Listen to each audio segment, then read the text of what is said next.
തമ്പുരാനെ, വിശുദ്ധ കുരിശിന്റെ അടയാളത്താലെ ഞങ്ങളുടെ ശത്രുക്കളിൽ നിന്ന് ഞങ്ങളെ രക്ഷിക്ക. ഞങ്ങളുടെ തമ്പുരാനെ, പിതാവിൻ്റെയും പുത്രൻ്റെയും പരിശുദ്ധാത്മാവിൻ്റെയും നാമത്തിൽ ആമേൻ.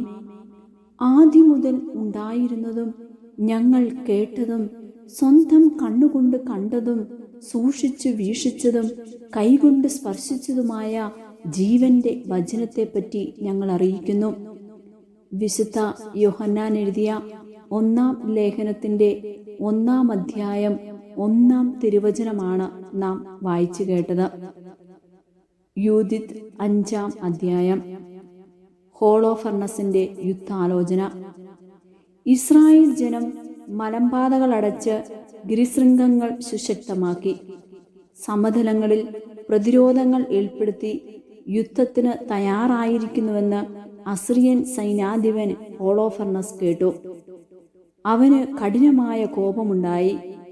അവൻ മൊബാബിലെ പ്രമുഖന്മാരെയും അമ്നോനിലെ സൈന്യാധിപന്മാരെയും തീരപ്രദേശങ്ങളിലെ ഭരണകർത്താക്കളെയും വിളിച്ചുകൂട്ടി അവരോട് പറഞ്ഞു, കാനാനിലെ മലമ്പ്രദേശത്തിൽ ജീവിക്കുന്ന ഈ ജനം ഏതാണ്? ഏതെല്ലാം നഗരങ്ങളിലാണ് അവർ വസിക്കുന്നത്? അവരുടെ സൈന്യം എത്രത്തോളം വലുതാണ്? അവരുടെ പ്രതാപവും ശക്തിയും എന്തിലടങ്ങിയിരിക്കുന്നു? അവരുടെ സൈന്യത്തെ നയിക്കുകയും രാജാവെന്ന നിലയിൽ അവരെ ഭരിക്കുകയും ചെയ്യുന്നതാരാണ്? പശ്ചിമദിക്കിൽ വസിക്കുന്നവരിൽ ഇവർ മാത്രം എന്നെ വന്ന് കാണാൻ വിസമ്മതിച്ചത് എന്തുകൊണ്ടാണ്? ആഖിയോറിന്റെ ഉപദേശം. അമ്നോരുടെ നേതാവ് ആഖിയോർ പറഞ്ഞു, യജമാനൻ ഈ ദാസന്റെ വാക്ക് കേട്ടാലും. സമീപ മലമ്പ്രദേശത്ത് ജീവിക്കുന്ന ഈ ജനത്തിന്റെ സത്യാവസ്ഥ ഞാൻ പറയാം. ഈ ദാസൻ അസത്യം പറയുകയില്ല. കൽദായ വംശത്തിൽപ്പെട്ടവരാണ് ഈ ജനം. കൽദായിൽ വസിച്ചിരുന്ന തങ്ങളുടെ പിതാക്കന്മാരുടെ ദേവന്മാരെ ആരാധിക്കാൻ വിസമ്മതിച്ചതിനാൽ ഒരു കാലത്ത് അവർക്ക് മെസൊപ്പൊട്ടാമിയയിൽ പോയി താമസിക്കേണ്ടി വന്നു. ഇവർ പൂർവികന്മാരുടെ മാർഗങ്ങൾ ഉപേക്ഷിച്ച് തങ്ങൾക്ക് അറിയാനിടയായ സ്വർഗസ്ഥനായ ദൈവത്തെ ആരാധിച്ചു. അതിനാൽ അവരുടെ ദേവന്മാരുടെ മുമ്പിൽ നിന്ന് ഇവർ പുറന്തള്ളപ്പെടുകയും മെസൊപ്പൊട്ടാമിയയിലേക്ക് ഓടിപ്പോയി അവിടെ ദീർഘകാലം വസിക്കുകയും ചെയ്തു. തങ്ങൾ ജീവിച്ചിരുന്ന സ്ഥലം വിട്ട് കാനാൻ എന്ന ദേശത്തേക്ക് പോകാൻ അവരുടെ ദൈവം കൽപ്പിച്ചു. അവിടെ വാസമുറപ്പിച്ച അവർ ധാരാളം സ്വർണവും വെള്ളിയും കന്നുകാലികളും കൊണ്ട് സമ്പന്നരായി. കാനാനിൽ ക്ഷാമം ബാധിച്ചപ്പോൾ അവർ ഈജിപ്തിലേക്ക് പോവുകയും ഭക്ഷണം ലഭിച്ച കാലമത്രയും അവിടെ പാർക്കുകയും ചെയ്തു. അവർ അവിടെ എണ്ണമറ്റ ഒരു വലിയ സമൂഹമായി വർദ്ധിച്ചു. അതിനാൽ ഈജിപ്തിലെ രാജാവ് അവരെ വെറുത്തു. അവൻ അവരെ ഇഷ്ടിക നിർമ്മിക്കാൻ നിയോഗിച്ച് അടിമകളാക്കി പീഡിപ്പിച്ച് മുതലെടുത്തു. അപ്പോൾ അവർ തങ്ങളുടെ ദൈവത്തെ വിളിച്ചപേക്ഷിക്കുകയും അവിടുന്ന് തീരാവ്യാധികളാൽ ഈജിപ്തിനെ മുഴുവൻ പീഡിപ്പിക്കുകയും ചെയ്തു. ഈജിപ്തുകാർ തങ്ങളുടെ കൺമുമ്പിൽ നിന്ന് അവരെ ആട്ടിപ്പായിച്ചു. ദൈവം അവരുടെ മുമ്പിൽ ചെങ്കടലിനെ വറ്റിച്ചു. അവിടുന്ന് സീനായി, കാദേശ് ബർണിയ എന്നിവിടങ്ങളിലൂടെ അവരെ നയിക്കുകയും മരുഭൂമിയിൽ ജീവിച്ചിരുന്നവരെ ഓടിച്ചു കളയുകയും ചെയ്തു. അങ്ങനെ അവർ അമ്നോരുടെ നാട്ടിൽ വസിച്ചു. അവർ തങ്ങളുടെ ശക്തി കൊണ്ട് ഹെഷ്ബോൺ നിവാസികളെ നശിപ്പിച്ചു. ജോർദാൻ കടന്ന് മലമ്പ്രദേശമാകെ കൈവശപ്പെടുത്തി.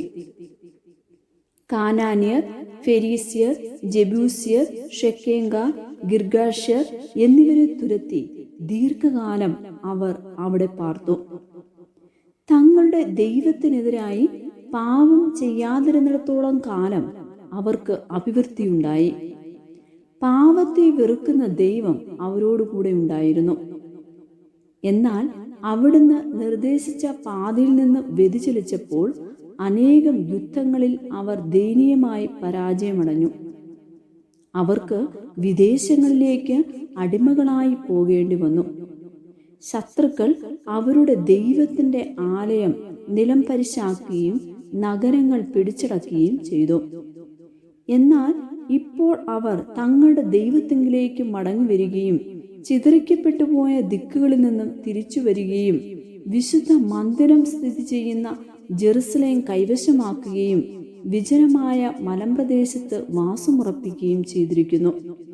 അതിനാൽ എൻ്റെ യജമാനനായ പ്രഭുവെ, അറിവ് കൂടാതെ വല്ല പിഴകളും ഇപ്പോൾ ഈ ജനത്തിന് വന്നുപോയിട്ടുണ്ടെങ്കിൽ തങ്ങളുടെ ദൈവത്തിനെതിരായി അവർ പാപം ചെയ്യുകയും നാം അത് കണ്ടുപിടിക്കുകയും ചെയ്യുന്നെങ്കിൽ നമുക്ക് ചെന്ന് അവരെ തോൽപ്പിക്കാം.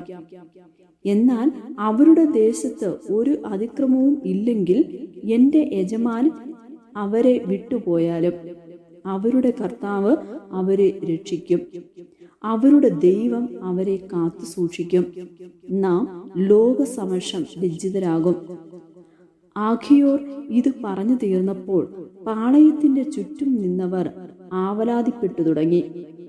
ഹോളോഫർണസിന്റെ സേനാനായകന്മാരും കടൽ തീരത്തു നിന്നും മൊബാബിൽ നിന്നും വന്നവരും അവനെ വധിക്കണമെന്ന് നിർബന്ധം പിടിച്ചു. അവർ പറഞ്ഞു, ഇസ്രായേലിനെ ഞങ്ങൾ ഭയപ്പെടുകയില്ല. യുദ്ധം ചെയ്യുന്നതിന് ശക്തിയോ കഴിവോ ഇല്ലാത്ത ജനതയാണ് അവർ. ഹോളോഫർണസ്, പ്രഭുവേ, നമുക്ക് കയറി ചെല്ലാം. അങ്ങയുടെ വമ്പിച്ച സൈന്യം അവരെ ഗ്രസിക്കും. യൂദിത്ത് 6-ാം അധ്യായം.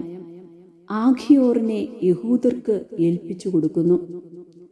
ആലോചന സംഘത്തിന് പുറത്തുണ്ടായിരുന്നവരുടെ കോലാഹലം നിലച്ചപ്പോൾ അസ്രിയൻ സൈന്യാധിപൻ ഹോളോഫർണസ് ആഖിയോറിനോടും മൊബാബിരോടും വിദേശികളുടെ മുമ്പിൽ വെച്ച് പറഞ്ഞു, ആഖിയോറെ, എഫ്രായിം കൂലികളെ, ഇസ്രായേൽ ജനതയെ രക്ഷിക്കാൻ അവരുടെ ദൈവമുള്ളതുകൊണ്ട് അവരോട് യുദ്ധത്തിന് പോകരുതെന്ന് ഞങ്ങളോട് പറയാൻ നിങ്ങൾ ആരാണ്? നബൂഖദ്നേസർ അല്ലാതെ മറ്റാരാണ് ദൈവം? അവൻ സൈന്യത്തെ അയച്ച് അവരെ ഭൂമുഖത്തു നിന്നും നിർമ്മാർജ്ജനം ചെയ്യും. അവരുടെ ദൈവം അവരെ രക്ഷിക്കുകയില്ല. രാജസേവകന്മാരായ ഞങ്ങൾ ഒറ്റക്കെട്ടായി നിന്ന് അവരെ നശിപ്പിക്കും. ഞങ്ങളുടെ കുതിരപ്പടയുടെ ശക്തിയെ ചെറുത്ത് നിൽക്കാൻ അവർക്ക് സാധിക്കുകയില്ല. ഞങ്ങൾ അവരെ അഗ്നിക്കിരയാക്കും. അവരുടെ മലകൾ അവരുടെ രക്തം കുടിച്ചു മതിക്കും. വയലുകൾ അവരുടെ മൃതശരീരങ്ങൾ കൊണ്ട് നിറയും. ഞങ്ങളെ ചെറുത്തു നിൽക്കാൻ അവർക്ക് കഴിവുണ്ടാകുകയില്ല. അവർ നിശേഷം നശിക്കും. ലോകം മുഴുവൻ്റെയും നാഥനായ നബൂഖദ്നേസർ രാജാവിൻ്റെ വചനമാണിത്. അവനാണ് സംസാരിക്കുന്നത്. അവൻ്റെ വാക്കുകൾ നിഷ്ഫലമാകുകയില്ല. എന്നാൽ ആഖിയോറെ, അമ്നോന്യരുടെ കൂലിക്കാരനായ നീ ഇന്ന് പറഞ്ഞത് ദ്രോഹകരമാണ്. അതുകൊണ്ട് ഇന്നു മുതൽ ഈജിപ്തിൽ നിന്നും പുറപ്പെട്ടു വന്ന ഈ വംശത്തിൻ്റെ മേൽ ഞാൻ പ്രതികാരം ചെയ്യുന്ന ദിനം വരെ നീ എൻ്റെ മുഖം ദർശിക്കുകയില്ല. ഞാൻ മടങ്ങി വരുമ്പോൾ എൻ്റെ സൈന്യത്തിൻ്റെ വാളും എൻ്റെ ഭൃത്യന്മാരുടെ കുന്തവും ഏറ്റ് ശരീരം പിളർന്ന് നീ അവരുടെ വ്രണിതരുടെ കൂടെ വീഴും. ഇപ്പോൾ എൻ്റെ അടിമകൾ നിന്നെ ആ മലമ്പ്രദേശത്ത് പാതകളുടെ സമീപമുള്ള നഗരങ്ങളിലൊന്നിൽ പാർപ്പിക്കാൻ പോവുകയാണ്. അവരോടൊപ്പം നശിക്കുന്നതുവരെ നീ മരിക്കുകയില്ല. അവർ പിടിക്കപ്പെടുകയില്ലെന്ന് സത്യമായും വിശ്വസിക്കുന്നെങ്കിൽ നീ മുഖം താഴ്ത്തിയിരിക്കുന്നതെന്തിന്? ഞാനാണ് പറഞ്ഞത്, എൻ്റെ വാക്കുകളിൽ ഒന്നുപോലും പാഴാവുകയില്ല. അനന്തരം ആഖിയോറിനെ പിടിച്ചുകൊണ്ടുപോയി ബെത്തുലിയായിലെ ഇസ്രായേൽ ജനത്തെ ഏൽപ്പിക്കാൻ ഹോളോഫർണസ് പാളയത്തിൽ തൻ്റെ പരിചാരകരായ അടിമകളോട് ആജ്ഞാപിച്ചു. അവർ അവനെ പാളയത്തിൽ നിന്നും സമതലത്തിലേക്ക് കൊണ്ടുപോയി. അവിടെ നിന്ന് അവർ മലനാട്ടിലേക്ക് കയറി ബെത്തൂലിയായിലൂടെ താഴ്വരകളിലെ അരുവികൾക്കരികെ എത്തി. നഗരവാസികൾ അവരെ കണ്ടയുടനെ ആയുധങ്ങൾ കയ്യിലെടുത്ത് ഓടി കുന്നിൻ മുകളിലെത്തി. കമിണക്കാർ കല്ലുകളെറിഞ്ഞ് അവർ മുകളിലേക്ക് കടക്കാതെ തടഞ്ഞു. എങ്കിലും അവർ മലഞ്ചെരുവിൽ സുരക്ഷിത സ്ഥാനത്ത് എത്തി. ആഖിയോറിനെ ബന്ധിച്ച് കുന്നിൻ്റെ അടിവാരത്തിൽ ഉപേക്ഷിച്ചിട്ട് യജമാന സന്നിധിയിലേക്ക് അവർ മടങ്ങി. ഇസ്രായേൽ ജനം നഗരത്തിൽ നിന്ന് ഇറങ്ങി വന്നപ്പോൾ അവനെ കണ്ടു. അവർ അവന്റെ കെട്ടുകൾ അഴിച്ച് ബെത്തുലിയായിൽ കൊണ്ടുവന്ന് നഗരത്തിലെ നീതിപീഠത്തിനു മുമ്പിൽ നിർത്തി. ശിമിയോൻ ഗോത്രജനായ മിക്കായുടെ പുത്രൻ ഉസിയ, ഗൊത്തോനിയേലിന്റെ പുത്രൻ കാംബ്രിസ്, മിൽക്കിയേലിന്റെ പുത്രൻ കാർമിസ് എന്നിവരായിരുന്നു അക്കാലത്തെ നീതിപാലകന്മാർ. അവർ നഗരത്തിലെ ശ്രേഷ്ഠന്മാരെ വിളിച്ചുകൂട്ടി. അവരുടെ യുവാക്കളും സ്ത്രീകളും സഭയിൽ ഓടിയെത്തി. ആഖിയോർ ജനമധ്യത്തിലേക്ക് ആനയിക്കപ്പെട്ടു. സംഭവിച്ചതെന്തെന്ന് ഉസിയ അവനോട് ആരാഞ്ഞു. ഹോളോഫർണസിന്റെ സദസ്സിൽ നടന്നതും അസ്രിയൻ നേതാക്കന്മാരുടെ മുമ്പിൽ താൻ പറഞ്ഞതും ഇസ്രായേൽ ഭവനത്തിനെതിരെ അങ്ങേയറ്റം ധിക്കാരത്തോടെ ഹോളോഫർണസ് ജൽപ്പിച്ചതുമായ കാര്യങ്ങൾ അവൻ വെളിപ്പെടുത്തി. അപ്പോൾ ജനം ദൈവത്തെ സാഷ്ടാംഗം നമസ്കരിച്ച് ആരാധിച്ചു. അവർ അവിടുത്തോട് നിലവിളിച്ചപേക്ഷിച്ചു, സ്വർഗത്തിന്റെ ദൈവമായ കർത്താവേ, അവരുടെ അഹങ്കാരം കാണണമേ. ഞങ്ങളുടെ ജനത്തിന് ഏൽക്കുന്ന അപമാനമോർത്ത് അവിടുന്ന് കരുണ കാണിക്കണമേ. അവിടുത്തെ സമർപ്പിത ജനതയെ കടാക്ഷിക്കണമേ. അവർ ആഖിയോറിനെ ആശ്വസിപ്പിക്കുകയും മുത്തകണ്ഠം പ്രശംസിക്കുകയും ചെയ്തു. ഉസിയ അവനെ സദസ്സിൽ നിന്നും തൻ്റെ ഭവനത്തിലേക്ക് കൊണ്ടുപോവുകയും ശ്രേഷ്ഠന്മാർക്ക് ഒരു വിരുന്ന് നൽകുകയും ചെയ്തു. തങ്ങളെ സഹായിക്കണമേ എന്ന് അവർ രാത്രി മുഴുവൻ ഇസ്രായേലിൻ്റെ ദൈവത്തെ വിളിച്ചപേക്ഷിച്ചു. യൂദിത്ത് 7-ാം അധ്യായം. ബെത്തുലിയ ഉപരോധിക്കുന്നു. അടുത്ത ദിവസം ഹോളോഫർണസ് തൻ്റെ സൈന്യത്തോടും തന്നോട് ചേർന്ന സഖ്യകക്ഷികളോടും പാളയം വിട്ട് ബെത്തുലിയായ്ക്കെതിരെ നീങ്ങാനും മലമ്പ്രദേശത്തേക്കുള്ള പാതകൾ പിടിച്ചടക്കാനും ഇസ്രായേലരോട് യുദ്ധം ആരംഭിക്കാനും കൽപ്പിച്ചു. അവരുടെ പോരാളികൾ അന്ന് തന്നെ പാളയം വിട്ടു മുന്നേറി. 1,70,000 കാലാളും 12,000 കുതിരപ്പടയും കൂടാതെ സാധന സാമഗ്രികൾ വഹിക്കുന്ന ഭടന്മാരുടെ ഒരു വലിയ സമൂഹവും അടങ്ങിയതായിരുന്നു ആ സൈന്യം. ബെത്തുലിയായിക്ക് സമീപം താഴ്വരയിൽ അരുവിയുടെ കരയിൽ അവർ പാളയമടിച്ചു. സൈന്യം ദോദാനിൽ ബാൽബയും വരെ വീതിയിലും ബെത്തുലിയ മുതൽ എസ്ത്രേലോണിന് അഭിമുഖമായുള്ള ക്യാമോൺ വരെ നീളത്തിലും വ്യാപിച്ചു. ആ വമ്പിച്ച സൈന്യത്തെ കണ്ട് ഇസ്രായേൽ ഭയവിഹ്വലരായി. പരസ്പരം പറഞ്ഞു, ഇവർ നമ്മുടെ നാട് മുഴുവൻ വിഴുങ്ങിക്കളയും. ഇവരുടെ ഭാരം താങ്ങാൻ പോരുന്ന ശക്തി മലകൾക്കോ താഴ്വരകൾക്കോ കുന്നുകൾക്കോ ഇല്ല. പിന്നീട് ഓരോരുത്തരും തങ്ങളുടെ ആയുധങ്ങൾ എടുത്ത് ഗോപുരങ്ങളിൽ ആഴികൂട്ടി രാത്രി മുഴുവൻ കാവൽ നിന്നു. 2-ാം ദിവസം ഹോളോഫർണസ് ബെത്തുലിയായിലെ ഇസ്രായേലർ നോക്കി നിൽക്കെ തൻ്റെ കുതിരപ്പടയെ നയിച്ചു. നഗരത്തിലേക്കുള്ള വഴികൾ പരിശോധിക്കുകയും അവർക്ക് വെള്ളം നൽകിയിരുന്ന നീർച്ചാലുകൾ സന്ദർശിച്ച് അവ പിടിച്ചടക്കി കാവൽ ഏർപ്പെടുത്തുകയും ചെയ്തു. അനന്തരം അവർ തൻ്റെ സൈന്യത്തിലേക്ക് മടങ്ങി. ഏസാവിൻ്റെ സന്തതികളുടെ നേതാക്കന്മാരും മൊബാബിരുടെ തലവന്മാരും തീരപ്രദേശത്തെ സൈന്യാധിപന്മാരും അവനെ സമീപിച്ചു പറഞ്ഞു, പ്രഭുവേ, അങ്ങയുടെ സൈന്യം പരാജയപ്പെടാതിരിക്കേണ്ടതിന് ഈ വാക്ക് ശ്രവിച്ചാലും. ഈ ഇസ്രായേൽ ജനം ആശ്രയം വെച്ചിരിക്കുന്നത് അവരുടെ കുന്തങ്ങളിലല്ല, തങ്ങൾ വസിക്കുന്ന മലകളുടെ ഉയരത്തിലാണ്. അവയുടെ മുകൾ പരപ്പിലെത്തുക എളുപ്പമല്ല. അതിനാൽ പ്രഭുവെ, നേരിട്ടുള്ള യുദ്ധം ഒഴിവാക്കിയാൽ സൈന്യത്തിൽ ഒരാളും അങ്ങേക്ക് നഷ്ടപ്പെടുകയില്ല. അങ്ങ് പാളയത്തിലിരിക്കുക. ഭടന്മാരെയെല്ലാം അങ്ങയോടൊത്തുണ്ടായിരിക്കട്ടെ. മലയുടെ അടിവാരത്തിൽ നിന്ന് പ്രവഹിക്കുന്ന അരുവി കൈവശപ്പെടുത്താൻ ഈ ദാസന്മാരെ അനുവദിക്കുക. ഇവിടെ നിന്നാണല്ലോ ബെത്തുലിയായിലെ ജനങ്ങൾക്കെല്ലാം ജലം ലഭിക്കുന്നത്. അങ്ങനെ ദാഹം കൊണ്ട് അവർ നശിക്കും. അവർ നഗരം വിട്ടൊഴിയും. ഞങ്ങളും ഞങ്ങളുടെ ആളുകളും സമീപത്തുള്ള മലകളുടെ മുകളിലേക്ക് പോകാം. ആരും നഗരത്തിൽ നിന്നും രക്ഷപ്പെടാതിരിക്കാൻ അവിടെ പാളയമടിച്ച് കാവൽ നിൽക്കാം. അവരും ഭാര്യമാരും കുഞ്ഞുങ്ങളും ക്ഷാമത്താൽ നശിക്കും. വാൾ ഏൽക്കാതെ തന്നെ തങ്ങൾ വസിക്കുന്ന തെരുവുകളിൽ അവരുടെ മൃതദേഹം ചിതറിക്കിടക്കും. അങ്ങനെ അങ്ങേക്ക് അവരോട് കഠിനമായി പ്രതികാരം ചെയ്യാം. കാരണം അവർ അങ്ങയെ എതിർത്തു, സമാധാനത്തോടെ അങ്ങയെ സ്വീകരിച്ചില്ല. ഹോളോഫർണസിനും സേവകന്മാർക്കും ഈ വാക്കുകൾ സന്തോഷപ്രദമായി. അങ്ങനെ ചെയ്യാൻ അവൻ കൽപ്പന നൽകി. അമ്നോന്യരുടെ സൈന്യം അസ്രിയായുടെ 5000 ഭടന്മാരോടുകൂടെ മുമ്പോട്ട് നീങ്ങി താഴ്വരയിൽ പാളയമടിക്കുകയും ഇസ്രായേലുടെ അരുവികളും ചാലുകളും കൈവശപ്പെടുത്തുകയും ചെയ്തു.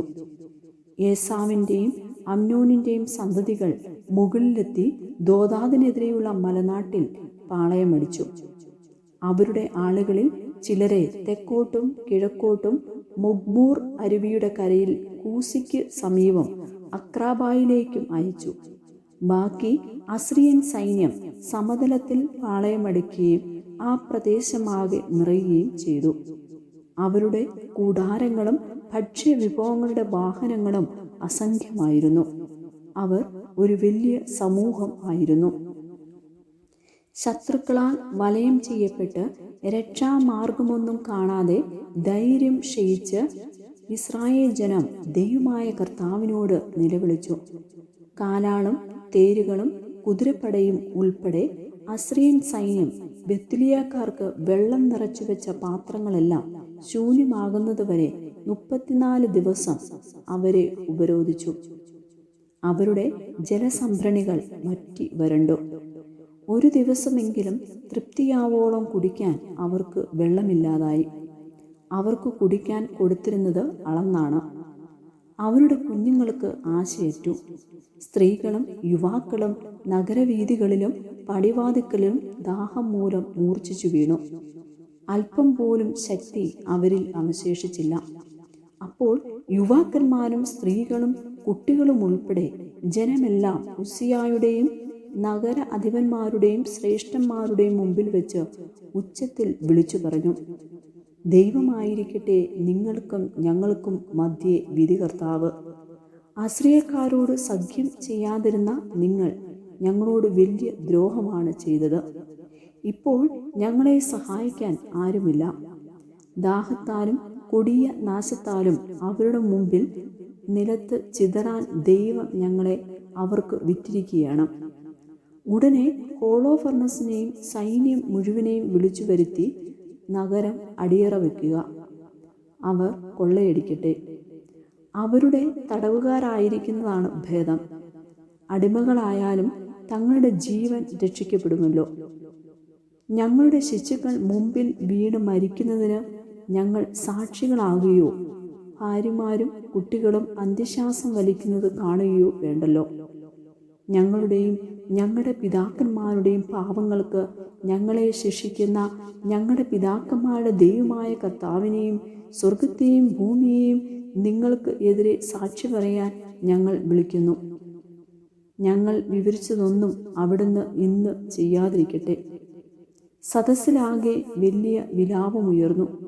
അവർ ദൈവമായ കർത്താവിനോട് ഉച്ചത്തിൽ നിലവിളിച്ചു.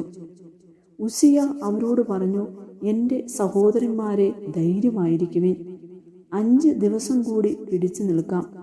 അതിനു മുമ്പ് നമ്മുടെ ദൈവമായ കർത്താവ് അവിടുത്തെ കൃപ വീണ്ടും നമ്മുടെ മേൽ ചൊരിയും.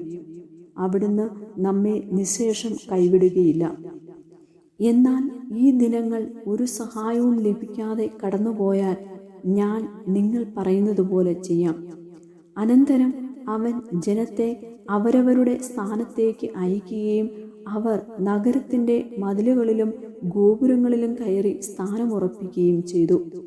അവൻ സ്ത്രീകളെയും കുട്ടികളെയും വീട്ടിലേക്ക് അയച്ചു.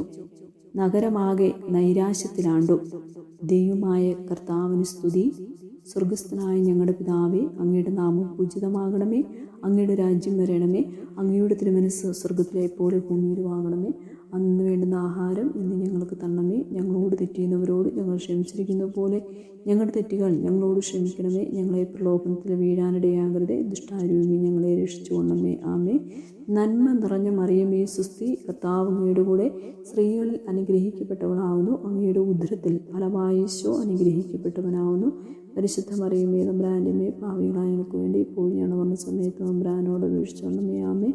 പിതാവിനും പുത്രനും പരിശുദ്ധാത്മാവിനും സ്തുതി, ആദിലെ പോലെ ഇപ്പോഴും എപ്പോഴും എന്നേക്കും. ആമേൻ.